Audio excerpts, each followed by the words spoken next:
This lecture will be on the British gangster. And the British gangster is a little bit different from the American gangster, and partly because he comes from a different country, and Great Britain isn't known for being as violent of a country as America is. Although it probably doesn't seem violent to us, it definitely seems very violent to a lot of other countries. We want to take a look at some of the events and social pressures which led to the rise of the British gangster. The first thing is the black market, and very similarly to the way that the way Prohibition created this opportunity for gangsters in the United States. During World War II, there were a great number of things that were being diverted towards the war effort, and people had a hard time getting things. But there was always somebody on the block who could get it, and that would be a criminal or a gangster who was managing to steal things from trucks and would allow the people of Great Britain to have hamburgers or metal or something like that. Also, we have the class system, and this may seem kind of strange to us because we live in what we consider to be a classless society. Great Britain isn't quite there yet, and there are still very, very hard lines between some of the various social classes. So the working class, who are the folks on the bottom, most of the time they're going to be prevented from rising socially. And one of the ways you can tell a person is working class is by how thick their accent is.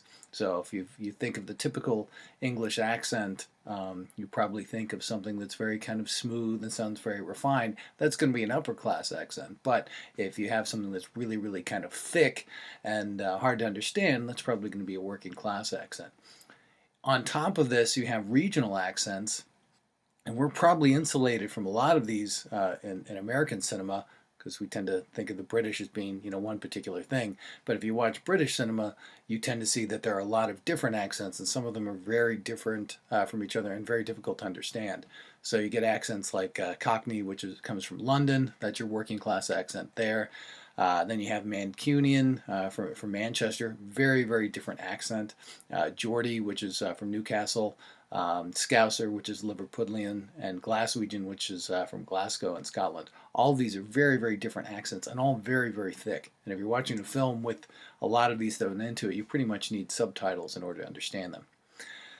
So as far as telling whether someone's a gangster or not, or what their social status is, or what class they belong to, you can tell by the thickness of their accent. So the thicker the accent, usually the rougher the home neighborhood, and the tougher the person.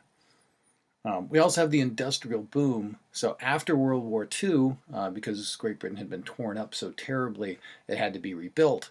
And in order to do that, they needed to bring in a lot of workers, partly because a lot of the young men had died during World War II.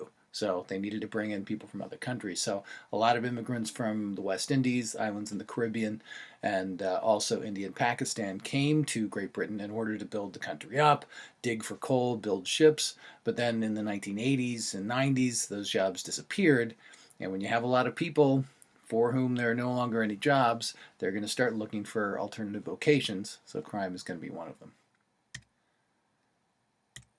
So the film we're going to watch is Get Carter from 1971.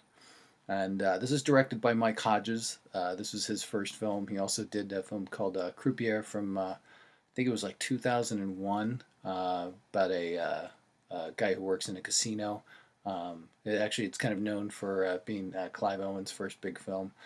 He also did one called I'll Sleep When I'm Dead, which is pretty similar to Get Carter as well. He also did the really campy version of Flash Gordon from the 80s. And in this film, we have this idea of regionalism. We have the people from the South, the Londoners, and then you have the industrial North up in Newcastle, and there's a great deal of friction between them. And that's going to be one of the major conflicts in this film.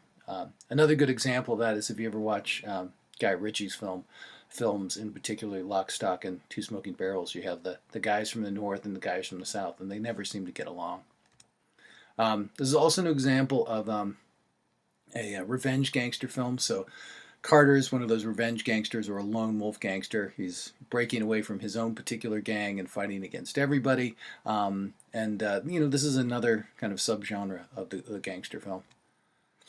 And when you think of British gangsters, a lot of people end up kind of channeling Michael Caine and doing the Michael Caine quasi Cockney accent, and pretty much every British gangster to come would be, based on Carter. So very influential character here.